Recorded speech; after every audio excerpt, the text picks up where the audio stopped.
One of the most popular things to do in Virginia during the fall is to take a ride along Skyline Drive in Shenandoah National Park. So that's exactly what we're going to do in this video. Alright, so our plans changed a little bit. We were going to go further down Skyline Drive, but it's raining and we were already in Front Royal, so now we are at the visitor center here, and it is very, very busy. It is.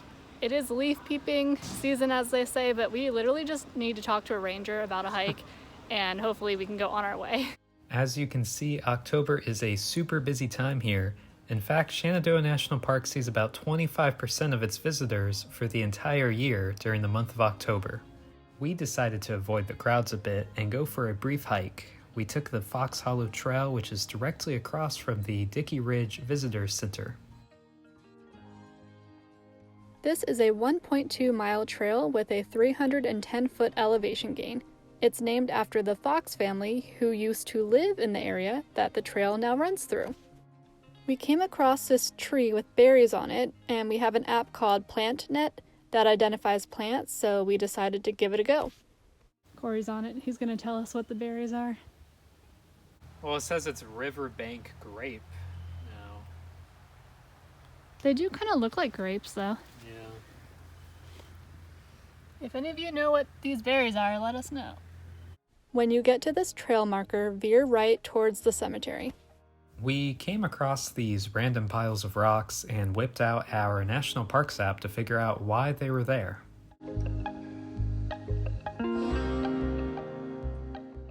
Lemuel Fox Jr. said that he would add rocks to the piles as he found them while plowing the cornfields. The original purpose of these rock piles is unknown. Huh. I'm here for it either way.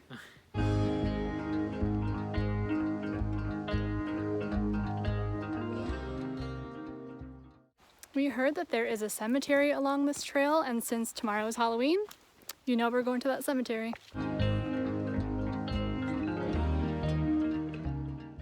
This old cemetery is where the Fox family has been laid to rest. Many of the tombstones date back over 100 years. Thomas and Martha Fox started farming here in 1856. Their son Lemuel Franklin Fox and his wife Lucy planted bluegrass pastures, corn, and wheat after Lemuel returned from the Civil War. Lemuel's grandson, Lemuel Fox Jr., courted his future wife Maud Vault on the family property. By the time Shenandoah National Park was established, the Foxes and extended family lived in several frame houses built between the cleared pastures.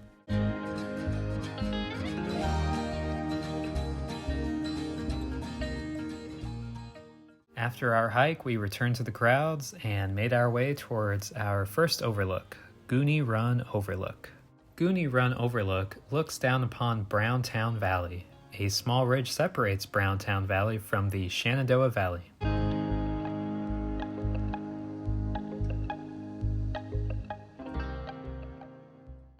Perception is definitely not reality, as nearly all of these overlooks were super crowded. But if you're willing to wait, the views are worth it.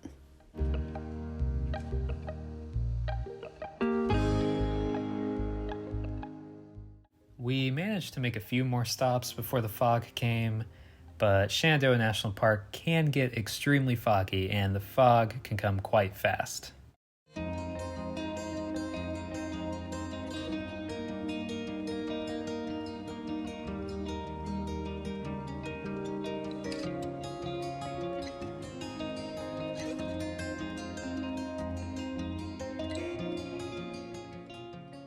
Yeah, so as we're driving, the weather just keeps getting worse and worse. Just more fog, more rain. You can't see anything, you can't see any of the overlooks or the mountains because of the fog. We just pulled over at an overlook just to wait it out and see what happens. Also just take a break. It's not fun to drive in the rain. So we'll see. Maybe we'll turn around, head home. We're not sure, but we've experienced 8 different types of weather in the last 15 minutes, so been an interesting day.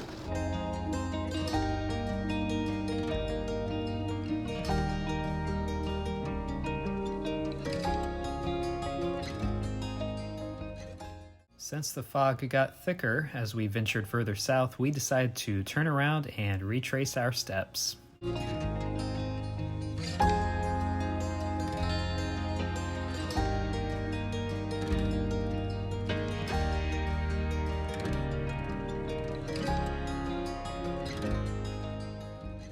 It cleared up a little bit, and on the way here, Corey fell asleep in the car. So I just pulled off at an overlook and decided to get out and see the mountains, because even though it's not foggy anymore, there is still some fog and it looks really cool over the mountains.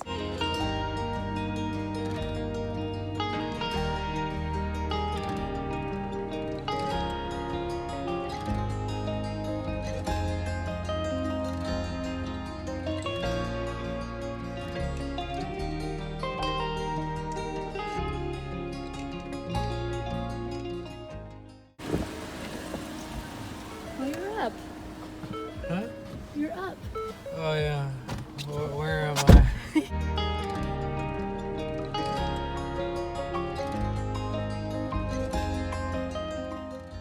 Although our trip didn't turn out the way we expected it to, we did enjoy our lunch at Fox's Pizza Den.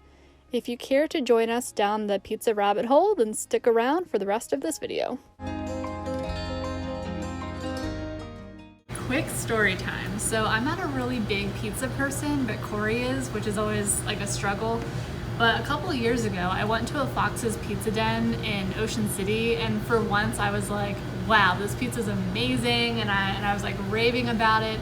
And then we just never found a Fox's Pizza Den like ever again, and I never went to one. So now that we saw that there is a Fox's Pizza Den in, where are we? Front Royal.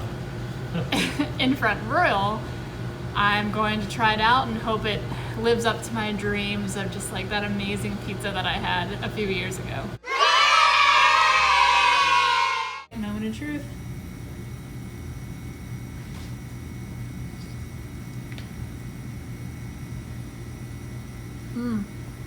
That's it. This is your first time having it, right? Yeah. All right.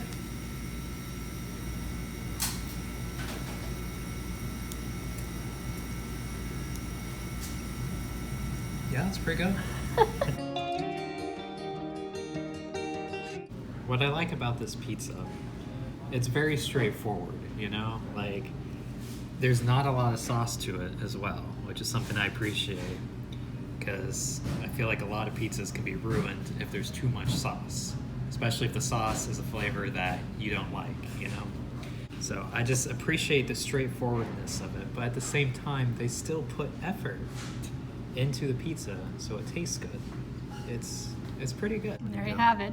Yep. Corey approved pizza.